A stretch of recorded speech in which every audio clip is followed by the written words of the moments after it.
Hey, what's going on, guys? It is me, Kova, and welcome back to some more transfer gossip. And, if you're new around here, make sure you do subscribe to get this video and every other video that I make every damn day for your latest transfer news. Obviously, it's going to heat up a lot more towards the end of August and obviously the end of this transfer window. So, let's get into it. And we're going with Lamine Kone. Now, this one is such a weird one. I've had two, different, sources say two completely different things. From what I'm reading, Kone wants out. That is from one or two different sources. And then another one says Sunderland are ready to offer him a brand new deal to stay, and Moyes has him very much in his plans. So, very interesting on how his future is going to go. It looks like it could be 50-50 on where he ends up, whether he remains a Sunderland player or actually leaves the club. It is a very interesting one to keep an eye on. Next up is Fabio. He has confirmed deal. He has moved to Middlesbrough. They have signed him. That's been confirmed on the Middlesbrough Twitter. Middlesbrough really looking strong this season. Well, going to look strong anyway. They've signed a fair few very, very good players. And they're kind of building a team that could potentially survive in the Premier League. So an interesting one to see who will actually go down. But yeah, Fabio has gone to Middlesbrough.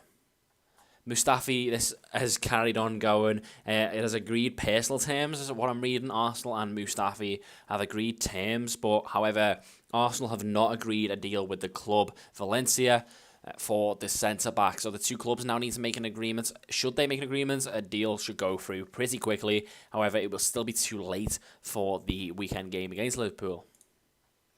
Chester is next up. This is a surprising one. This came out of nowhere for me. It is confirmed he has gone to Aston Villa from West Brom. West Brom have sold him to Aston Villa, and he signed a 4-year deal. Nice little signing for Aston Villa, in my opinion. I think James Chester's a very good player. He just needs to get some game time. I don't know what the fee would be, because let's not forget, West Brom paid about 11 million from what I was reading that for James Chester from Hull. So I don't know what the fee's going to be. You're looking at least 6 million. Westwood is next up. Burnley are interested in grabbing him from Aston Villa. He may be deemed surplus to requirements, the rebuilding project that Aston Villa is going on. They're going about the right way about doing it, though. That's the thing, Aston Villa. Signing a few good players to get them back up. But Westwood may be leaving to go to Burnley. One player Aston Villa will be looking to bring in is Januzaj from Crystal Palace. Obviously, Palace are looking to bring in some new marquee players and improve their squad and their first team 11 for that matter. And Januzaj looks like he may be one to leave. Obviously, he kind of featured a bit part last season, even though he is the captain. He missed a fair few games. So it's an interesting one on that he may leave to Aston Villa.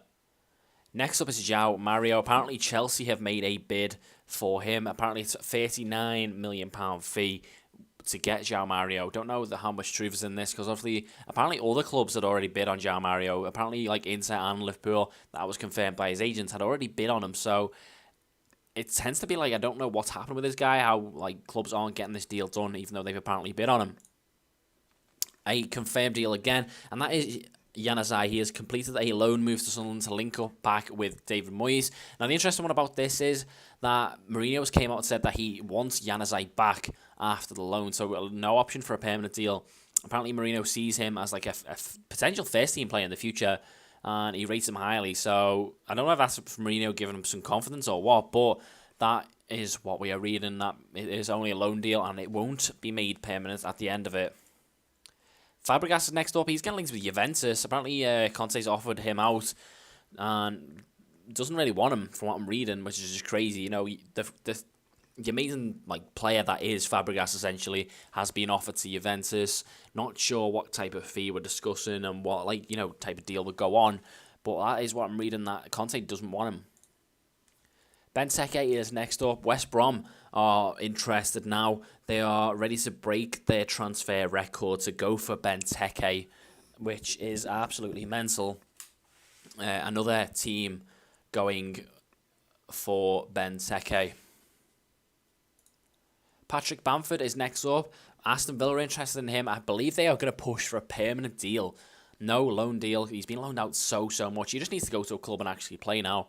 Aston Villa ready to go for a permanent deal with him and a partner, McCormack, up with him. That would be an insane strike force, to be fair, for the Championship side, to go for Bamford and McCormack. That would be a lot of goals coming in. Jeffrey Schlupp is next up. He's getting linked up with West Brom still. Apparently they had a £9 million bid rejected. Now West Brom are ready to bid £11 million. Now they've got a new fresh owner and fresh investment. So there you go, guys. That is the transfer news. The main one being João Mario possibly coming in, and Fabregas also going out. And obviously Mustafi, just rumour keeps on going. So guys, if we can get 10 likes in this video, I shall see you in the next one.